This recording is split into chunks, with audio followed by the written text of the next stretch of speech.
Our topic for today is very interesting. We are going to discuss the self in the social world. Yung lesson na ito in social psychology, it is a little bit long, so I decided to divide the topic into two parts. For today, pag-uusapan natin yung part 1 and part 2 will be coming out soon. If you remember in our past lessons, napag-usapan natin that we are social beings in the social world. So that means tayo ay merong ginagawang mga social behaviors within that social world. We interact with other people at iba-iba tayo ng patterns when we interact with other people. Some of us mainitin ng ulo, some of us cool-headed, some of us we always want to do things in groups, so on and so forth. Pero ano yung nag-e-explain bakit tayo iba-iba ng social behavior in the social world? From the past lessons, we learned that most of our social behaviors are just triggered by both external forces and internal forces. Yung mga external forces, nandiyan yung history natin, yung kultura, yung outside appearance. Sa internal forces naman, nandiyan yung ating genetic predispositions, yung hormones, nandiyan yung ating brain. So, the combination of external and the internal forces will partially determine our social behaviors. Pero bakit partial lang? Bakit hindi fully? Kasi meron pang isang factor na dapat nating i-consider to better understand our behavior or other people's behaviors in the social world, at ito yung tinatawag nating self. So isa na naman itong character sa social picture or sa social world that we should understand to further appreciate or to further get why people do what they do in the social world. So, ang pag-uusapan natin ngayon is the self. Ano ba ang role ng self sa pag-determine nito ng ating social behavior in our social world? Ano bang munang ibig sabihin ng salitang self? The self means, number 1, the awareness as an individual. So kapag aware ka na ikaw ay nag-e-exist, you are aware that you are different from other people, ito yung tinatawag nating self or sarili sa Tagalog. Kaya kapag sinabi mong wala na sa sarili ang isang tao, ibig sabihin nawawala na yung awareness na ito. You are no longer aware of what you're doing. You are no longer aware of the impact of what you're doing to others, and you are no longer aware or you don't care anymore what other people will be thinking about what you do. Kaya naman ang isang taong nawawala sa sarili, marami silang mga behaviors na ginagawa na hindi maganda. So basically, what you need to remember here is hindi maganda ang mawala sa sarili. Because basically, it is a very critical part of our functioning. We are always aware of ourselves and our connection to other people. Okay? Now, another thing that you need to know about the self is meron itong mga basic components. No? Para itong kotse, pwede natin ikumpara yung ating mga sarili sa isang kotse. If you can see on the screen, we can only see one car, pero alam naman natin na yung kotse ay binubuo siya ng maraming mga smaller components. So if you combine all those components, you form one car. And again, this one car is consists of many smaller components. Ganon din naman sa self natin. Okay? Marami rin tayong mga smaller components na bumubuo sa ating mga sarili. So the question now is, what are these smaller components na bumubuo sa ating mga sarili? We have 4. Okay? So, ito yung 4 na pag-uusapan natin. We have self-concept, self-esteem, self-efficacy, and self-presentation. For today, kaya ko nga ito hinati sa 2 parts, we are going to discuss self-concept and self-esteem. For the next episode, we are going to discuss self-efficacy and self-presentation. But then again, my point here is this. We really need to understand each one of these components because kapag mas naintindihan natin itong 4 na ito, the more we will be able to understand our own social behaviors as well as other people's social behaviors. Mas magigets natin kung bakit sila ganon o bakit tayo ganyan. So our social behavior is determined by these smaller components of the self, at the same time yung mga triggers na nararanasan ng ating mga sarili. So this will now complete the picture of understanding social behaviors. Simulan na natin ngayon ang pag-uusap tungkol sa self-concept. Ano bang ibig sabihin ng self-concept? Let's start with a case. I want you to read the case on your own and then pause the video if you need to, and later on as we discuss, babalik-balikan natin itong case na ito. Tom is in a 5-year relationship with his girlfriend. He is currently depressed. He assumes responsibility over everything in his relationship with his girlfriend. At kasama dyan, this includes emotional and financial responsibility. As a boyfriend, he believes that it is his role to provide for all his girlfriend's needs. He should be the one to always save her when she is in trouble, when she needs something. He believes that when he fails to do any of this, he fails being a boyfriend. There are times that Tom feels exhausted doing all these things in his relationship. So baka meron ding mga iba sa inyo na nanonood ngayon na nakaka-relate dito sa sitwasyon ni Tom. Ano ang pwede nating ipayo sa kanya, or ano yung pwede nating gawin to improve Tom's case using social psychology? Okay, so let's go back again kung anong dinidiscuss natin. Let's talk about self-concept. Self-concept, ito yung mga facts or beliefs na meron ka tungkol sa sarili mo. Kung baga parang ito yung general information that you have about yourself. Pag sinabi mong I am a Christian, I am a college student, or I love sports, all those statements, if you combine it, yun yung magiging self-concept mo. Based on the screen, kaya nga ito yung mga kasagutan mo sa tanong na who am I? So kapag tinanong kita kung sino ka or ano yung mga basic information about you, then basically you are telling me your self-concept. Now, this is where social psychology enters the picture. Meron tayong sinusunod na principle in social psych where we believe that how you see yourself or your self-concept guides how you socially behave. Yung self-concept, hindi lang siya basta-basta nandito sa loob ng ating pag-iisip, tapos naniniwala lang tayo doon, no? But these beliefs that we have about ourselves constantly guides our social behaviors. Nagiging basis yung mga paniniwala na yan kung ano ang ginagawa natin in our social world. Let me demonstrate, okay, how self-concept influences social behaviors. Halimbawa, yung self-concept mo is you are a college student. Dahil naniniwala ka na ikaw ay isang college student, most likely you are going to do social behaviors na may kinalaman sa pagiging college student. Most likely, mag-aaral ka, pupunta ka sa klase, at makikinig ka sa teacher. Most likely, bibili ka ng libro. In other words, you are going to act like a typical student. Question, why do you act like a typical student? Because you are a student. Because you believe that you are a student. Another example would be, let's say, when you say that you are a Christian. Kapag naniniwala ka that you are a Christian, we can expect na yung social behaviors mo magiging tugma doon sa iyong pagiging Christian. You are more likely to share God's Word, lead Bible studies, help the poor, or follow the 10 Commandments. Again, question, bakit ang isang tao mag-share ng God's Word at sumusunod sa 10 Commandments? Because that person believes that he or she is a Christian. At ganyan naman talaga ang ginagawa ng isang typical na Kristiyano. So again, let me repeat, how you see yourself guides how you socially behave. Ngayon, gamitin na natin itong principle na ito para tulungan yung problema o para tulungan natin yung sitwasyon ni Tom dito. Okay? So ano dapat ang gagawin natin dito sa problema ni Tom? We have to work on those words in red. Kinakailangan natin palitan or i-modify yung kanyang self-concept. Kasi meron siyang maling self-concept sa pagiging boyfriend. Diyan nanggagaling yung kanyang problema. Diyan nanggagaling yung kanyang mga nakakapagod na behaviors. Because Tom believes that being a boyfriend involves doing this, yung mga nakasulat sa red.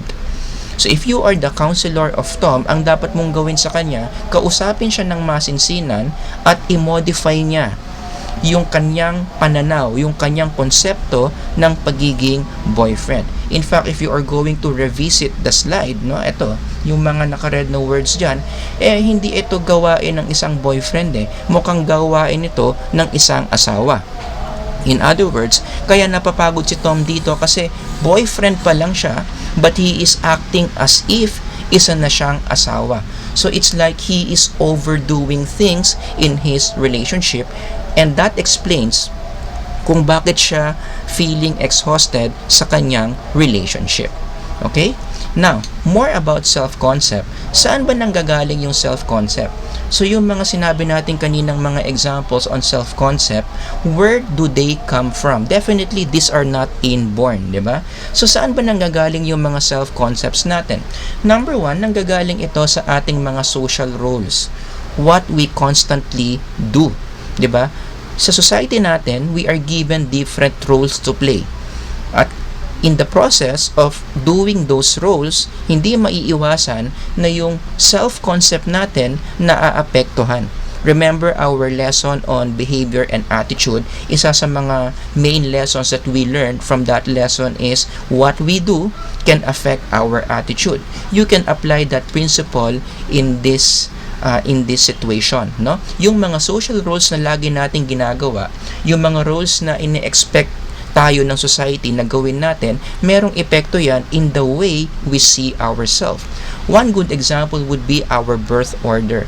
'Di ba? Yung kung ano ang position mo sa mga magkakapatid, merong mga social expectations yan Halimbawa, look at this slide. Firstborns are expected to be like this, middleborns expected to be like that, ganun din sa lastborns and the only child. So again, itong mga expectations na ito, the more you do it, the more you act like a firstborn, the more you act like a middleborn, the more na nagiging ganun na nga yung attitude mo sa sarili mo. Because you are a firstborn, anong iniisip mo maya-maya? You see yourself as a perfectionist. You see yourself as an achiever. You see yourself as a leader, so on and so forth. Again, ang sinasabi natin dito, what we do, the roles that we play in our society affect the way how you see yourself. Another good example that I would like to share with you how our role can influence our self-concept, yung experiment na ginawa ni Philip Zimbardo on the Stanford Prison Experiment. Diba? In this experiment, kung hindi mo pa ito napanood, pumunta na lang kayo sa YouTube at panoorin nyo yung summary ng experiment. But just a gist of the experiment, kumuha sila ng mga mababait na mga students and then they divided them into two groups. The first group of students became the prisoners and the second group of students became the guards. So they were asked to role play being a guard and role play being prisoners. So ginawa itong experiment na ito mismo sa Stanford University. Okay? So ano nangyari? To make the long story short, how does this demonstrate what I'm saying right now? Nakita nila sa kanilang analysis of the results that the role that they have given those students altered. Iniba ng role yung self-concept ng mga estudyante. So, ibig sabihin, yung mga guard, yung mga estudyante na naging guards, yung self-concept nila naging ganyan. I should be tough, I should be strict, I should dominate. And take note, these students were not like this before the experiment. Kung matatandaan ninyo, sinabi ko kanina, yung mga kinuha nilang mga estudyante, mga mababait, hindi nila inisip na tough sila, na strict sila, na dominante sila. They are very nice people in general. But what happened? The role that the experiment gave them changed their self-concept. In the same way, yung mga naging prisoners naman, ganun din, no? Dahil sila ay naging prisoners and they acted as if they are real prisoners, nagbago rin yung self-concept nila sa kanilang mga sarili. They began seeing themselves as helpless, weak, and inferior. So the message here is the roles that we play affect the way you see yourself. Another source of our self-concept is our group membership. Ibig sabihin, yung grupo na kinaaniban mo, meron siyang kakayanan na palitan yung pananaw mo sa sarili mo. One good example of this would be kung halimbawa ikaw ay naka-enroll sa DLSU, di ba? Bilang estudyante ng Lasal, merong sariling kultura yung university. At ganun din naman yung iba't ibang mga universities, no? Kung mapapansin niyo, merong kulturang Lasalista, merong kulturang Atenista, merong kulturang taga-UST, and all the other universities. Ngayon, habang nandoon ka sa loob ng university at natututunan mo yung kultura ng eskwelahan mo, yung kulturang yon pwedeng palitan yung self-concept mo, kung paano mo makita yung iyong sarili. Kaya alam nyo, maraming mga estudyante, for example in Lasal, ang self-concept nila, mahilig sila sa color green. Pwede nyo bang hulaan kung bakit sila mahilig sa color green? Kasi yan yung kultura sa Lasal. Lasal is color green. So, posible na yung iyong pananaw about good colors to choose from, pwedeng maging mahilig ka sa color green. And guess what?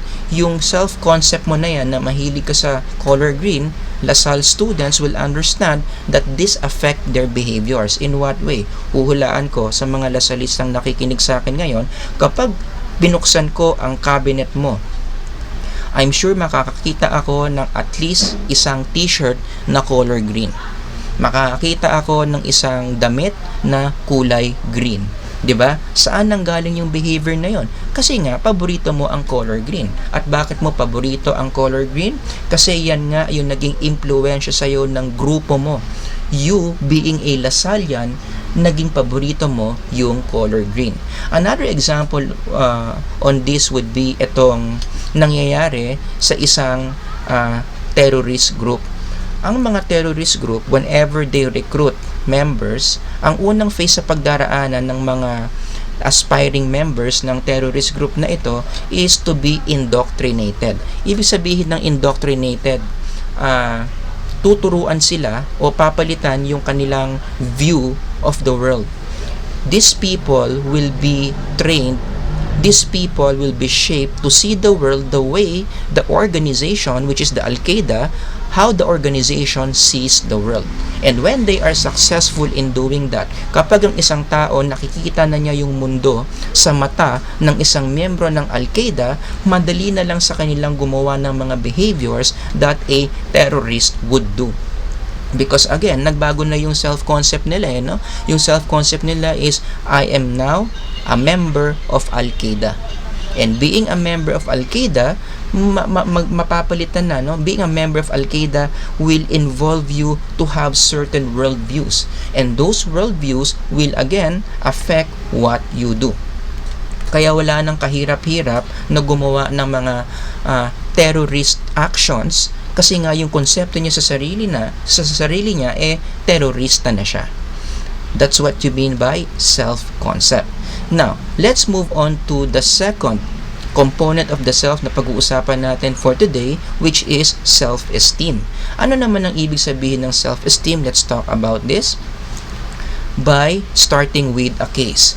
You are a guidance counselor, and one day, one of your male students approached you. He reveals that he doesn't want to live his life anymore. He feels useless as a person.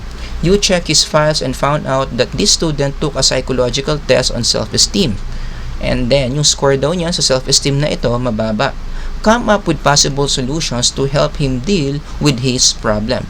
So, I think the main problem in this case is yung iyong estudyante, ano raw siya, no? Parang may pagka-suicidal, ayaw na raw niyang mabuhay. So, ano kaya yung pwede natin gawin para kahit konti man lang matulungan itong estudyante na ito to overcome that kind of feeling towards himself? So, let's talk about self-esteem. Ang self-esteem is your evaluative statement about yourself. From the word value, di ba? Evaluative statement. How do you feel about yourself, or how important do you think you are, is your self-esteem. So, kapag tinanong ka ano ang self-esteem mo, ang mga posibleng sagot dyan, awful, I don't feel very good about myself, or I feel good about myself, I feel really good about myself, I am brilliant. That's your self-esteem. Kung baga sa simpleng Tagalog, Naniniwala ka ba na ikaw ay isang importanteng tao? That would be self-esteem. And by the way, self-esteem in psychology can be measured. In fact, marami ng mga test na ginawa na pwedeng sukatin yung self-esteem ng isang tao. One very popular test on measuring self-esteem is the Rosenberg Self-Esteem Scale, such as what you can see on the screen. Ito yung mga items sa test, no, para alam nyo kung ano bang ibig sabihin ng self-esteem. So if you would like to estimate a person's self-esteem, ito yung mga items na tinatanong natin sa kanila. So based on the scale, based on these items on self-esteem, ano ang itsura ng isang taong mababa ang self-esteem?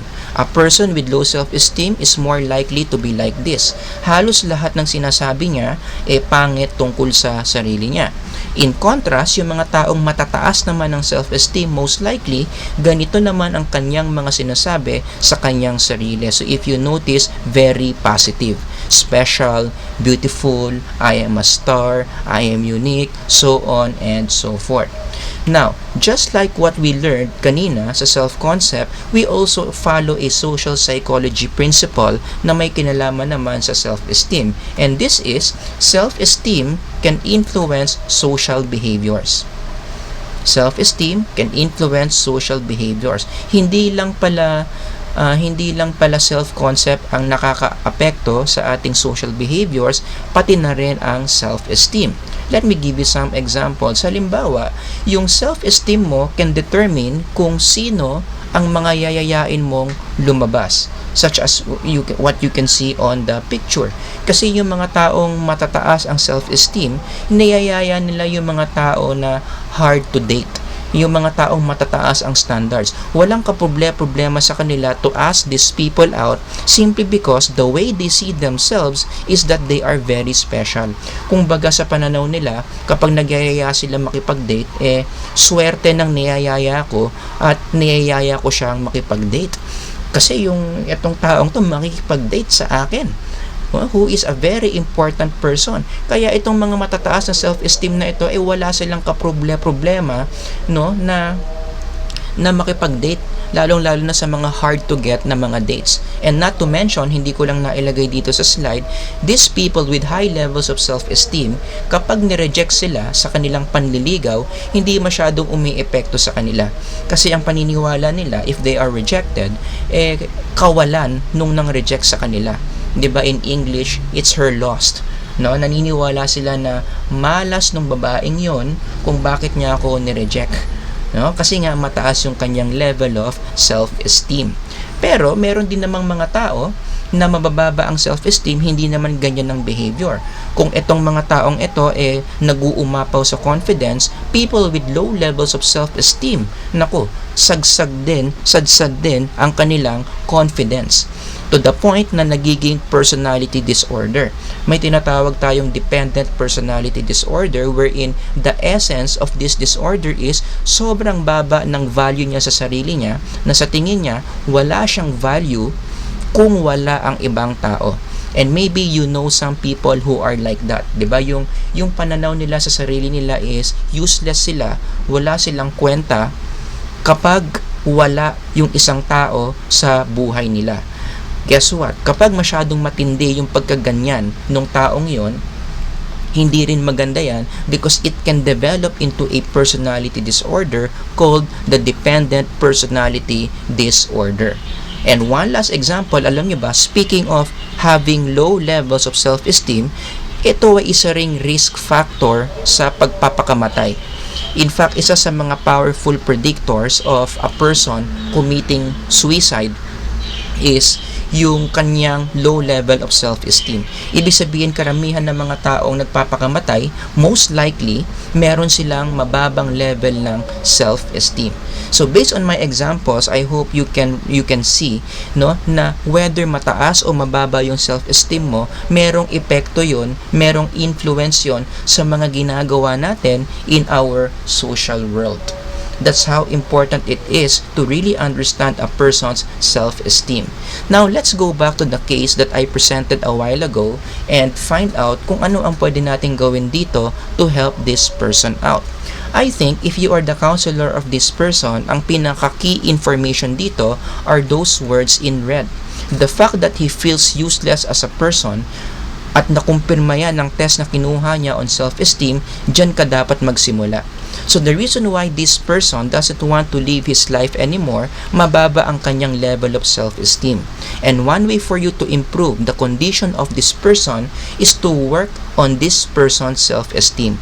Kaya ang maia-advise ko sa counselor ng taong ito is gumawa ka ng mga activities o pagawan mo siya ng mga activities that are designed para pataasin yung kanyang self-esteem.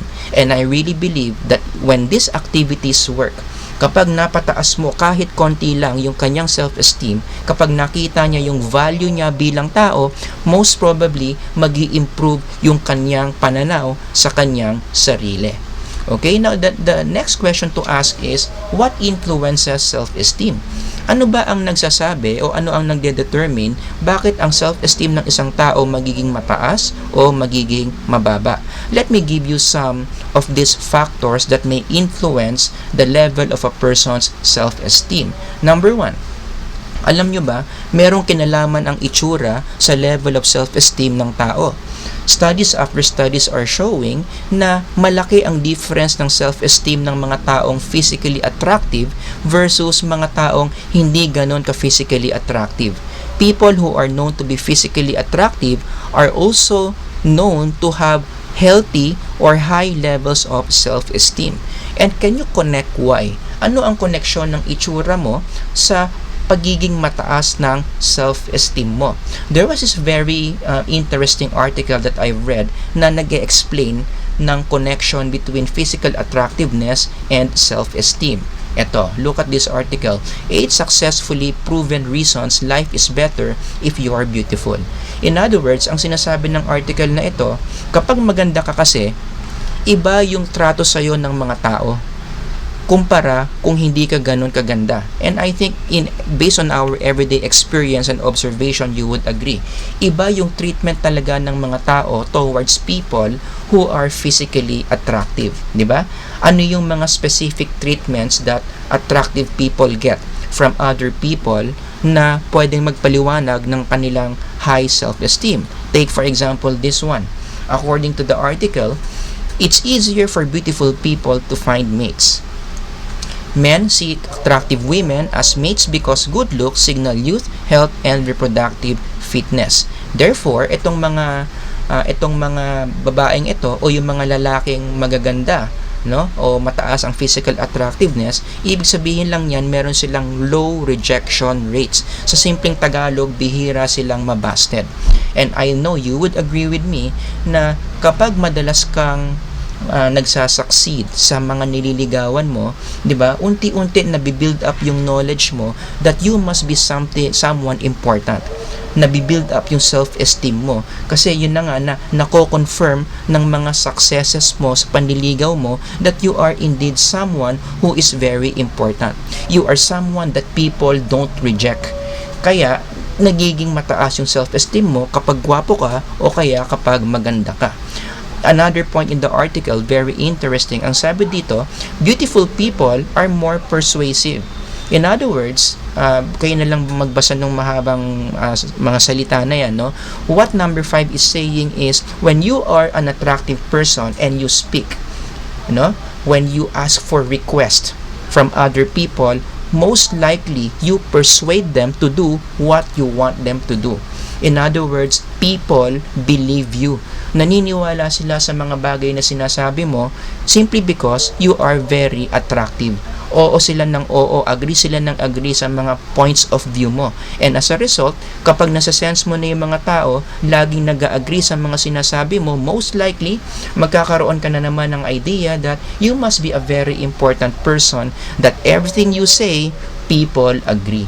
Kaya alam nyo, wag na talaga nating i-deny, no, na talagang iba ang mundo, iba ang social activities mo, iba ang social reception sa iyo kapag physically attractive ka. And we understand why a lot of people in our social world right now, ang goal nila ay maging maganda. Diyan nang gagaling yung kanilang social behavior na gusto nilang maging maganda. Another reason why your self-esteem would rise or would fall is because of your friends. Ibig sabihin lang nito, yung self-esteem mo nakadepende rin yan kung paano ka tratuhin or paano mag-communicate sa'yo yung iyong mga kaibigan. Do you agree? Especially during adolescence, di ba? In developmental psychology, we learn na yung impact ng friends sa tao, sa isang teenager, napakalaki.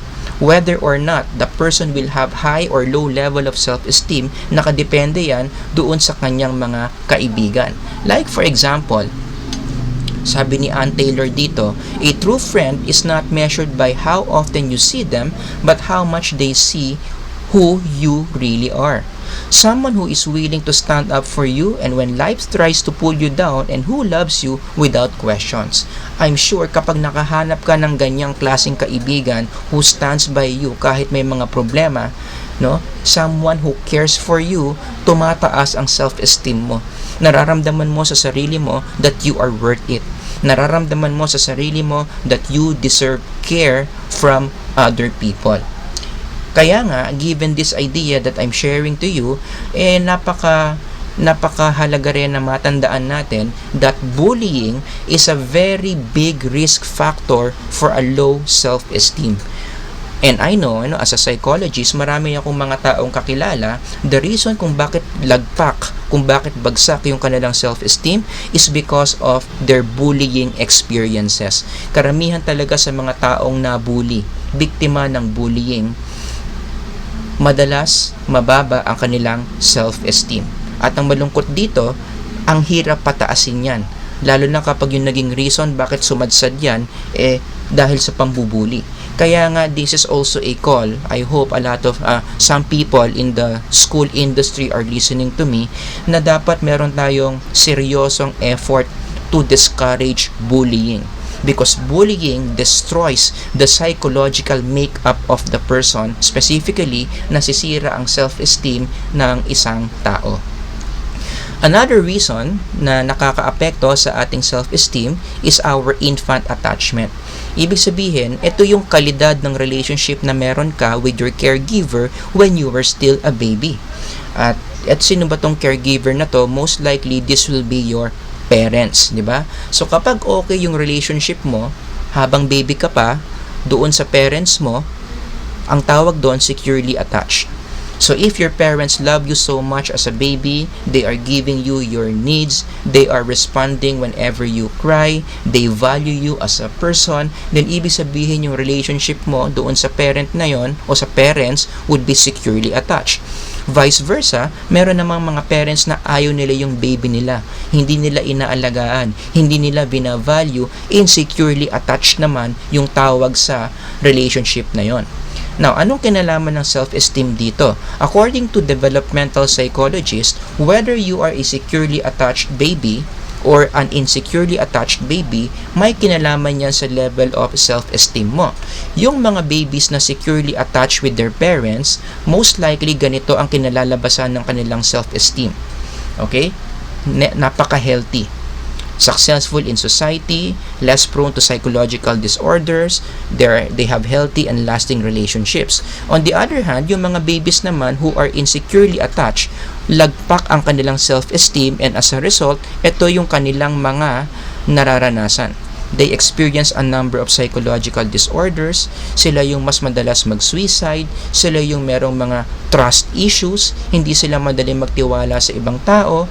Kapag naging teenagers na sila, they are more prone to premarital sex. And what's the connection of that? Kasi sabi ng mga pag-aaral, yung mga taong mabababa ang self-esteem during adolescence, umaasa sila na tataas yung kanilang pagmamahal sa kanilang mga sarili when they give everything, including their body, to other people, and that would be their boyfriends or their girlfriends. That's why they believe that by having premarital sex, magi-increase yung value nila sa kanilang mga sarili. Pero ang malungkot doon, as they do that, sabi nga dito sa slide, no, they are also risking themselves to early pregnancy. Okay, so yan ang pagkakaiba ng mga babies who are securely attached and insecurely attached. That's why one application in relation to what I'm sharing here is importante talaga for a parent to be prepared to be a parent. Kasi ang nangyayari, maraming mga kabataan ngayon, hindi sila handa na maging parent. At dahil hindi sila handa na maging parent, hindi sila marunong maging parent. At dahil hindi sila marunong maging parent, nakakaligtaan nila o hindi nila nagagawa na pataasin yung self-esteem ng baby. 'Di ba? Kasi remember this, no? For you to make your baby or for you to enhance your baby's level of self-esteem, that requires skill. That requires maternal instincts, no? Pero yun na nga hindi porket binibigyan mo ng gatas yung baby, hindi porket you are spending time with the baby, tumataas na yung self-esteem niya. Merong tamang quality ng interaction between the mother and the infant para tumaas yung self-esteem ng baby. Unfortunately, dahil nga maaga nagbuntis, napakabata pa nung nagbuntis, wala pa siyang ganong emotional maturity, wala pa siyang ganong parental skills para pataasin yung self-esteem ng baby na inaalagaan niya. And so, ang resulta, to make the long story short, fast forward, yung baby ngayon nagsisimula sa mababang self-esteem. And that problem begins to bother the baby as he or she enters childhood, as he or she enters adolescence, or even in adulthood. Unfortunately, sa Pilipinas, isa ito sa ating mga matitinding problema, no? Lagi tayong mataas sa teenage pregnancy. Ibig sabihin, maraming mga nanay sa society natin hindi pa talaga handang maging nanay. And as a result, nagsasuffer tuloy yung self-esteem ng kanilang mga babies. So this is a more recent data compared to the previous two. Ito kasi 2011, ito naman from 2000 to 2010, but this data is very recent. I-extend mo lang yan to 2013 to 2018, parami ng parami ang mga bata ngayon na nabubuntis ng maaga na hindi pa handa na maging magulang. Kaya parami na rin ng parami yung mga cases, and even the government will tell you that this is true, no? Na marami mga babies ngayon unwanted. 'Di ba? Ibig sabihin ng unwanted, parang in a way sinisisi nila yung baby nila sa kanilang maagang pagkakabuntis. And according to reports, no, parami na rin ng parami yung mga babies ngayon na inaabandona na lang kung saan-saan, as you can see on the screen. That's why again, importante talaga that a parent or a person must already be prepared or must be ready to be a parent before he or she takes care of a baby. And one last factor that will determine yung self-esteem ng tao, and I would like to close here, is none other than faith. Ito medyo bago-bagong pa lang to, no, mga studies na pag-alaman ng mga social psychologists na malaki pala ang kinalaman ng ating pananampalataya sa Diyos in relation to having a healthy level of self-esteem. Now, you might ask, anong kinalaman ng faith sa self-esteem? Mukhang napakalayo, hindi totoong napakalayo. In fact, it is very related. Because if you are so active in your faith, if you are so intimate with God, the church will teach you different knowledge or different truths that talk about how valuable you are as a person. Halimbawa, kapag nagbabasa ka ng Bible, di ba? Pagbasa ka ng Bible, alam nyo, makikita nyo, the Bible will constantly show to you how valuable you are as a person in the perspective of God. Take for example these Bible verses. Sabi sa Romans chapter 5 verse 8, "But God demonstrates His own love for us in this, while we were still sinners, Christ died for us." In Luke chapter 12 verses 6 to 7, "Are not 5 sparrows sold for 2 pennies? Yet not one of them is forgotten by God. Indeed, the very hairs of your head are all numbered. Don't be afraid. You are worth more than many sparrows." So nagpapakita itong mga verses na ito, nagpapakita sa iyo ng value. Pinaparating sa iyo na ikaw ay isang taong merong value sa mata ng Diyos. And of course, yung pinakasikat sa lahat, John 3:16, "For God so loved the world that He gave His only Son, that whoever believes in Him shall not perish, but have everlasting life." Ang ibig sabihin lang yan, you are worth dying for. And you will agree with me, when you feel that you are worth dying for, tumataas yung level of self-esteem mo. Nare-realize mo that you are someone who is important, especially in the eyes of God. As we close, ano yung mga importanteng lesson na natutunan natin for today? Number 1, internal forces greatly affect our social behaviors. Internal forces greatly affect our social behaviors. Self-concept, self-esteem, mga bagay ito na nasa loob natin, nakaka-apekto ang mga yan in the way we behave in the social world. Kaya nga, ang isang application dyan is, if we want to better understand a person, especially in our social world, halimbawa may kakilala kang ayaw mo yung mga ginagawa niya sa social world, ayaw mo yung behavior niya sa opisina, ayaw mo yung behavior niya sa bahay. Alam nyo, bago kayong magalit dun sa taong yon, intindihin nyo muna yung kanyang mga internal forces. 'Di ba? So going back to the slide, intindihin mo muna yung self-concept niya, intindihin mo muna yung self-esteem niya.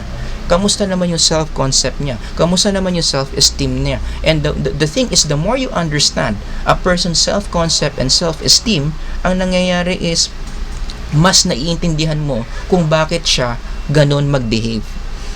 At habang naiintindihan mo kung bakit siya ganun mag-behave, nawawala yung inis mo sa kanya.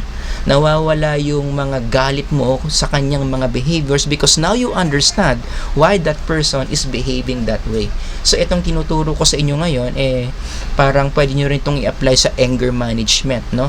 One way para mas makontrol mo yung galit mo sa ibang tao, intindihin mo kasi yung internal forces ng ibang tao para hindi ka ganon katindi magalit sa mga pinaggagawa nila. Okay?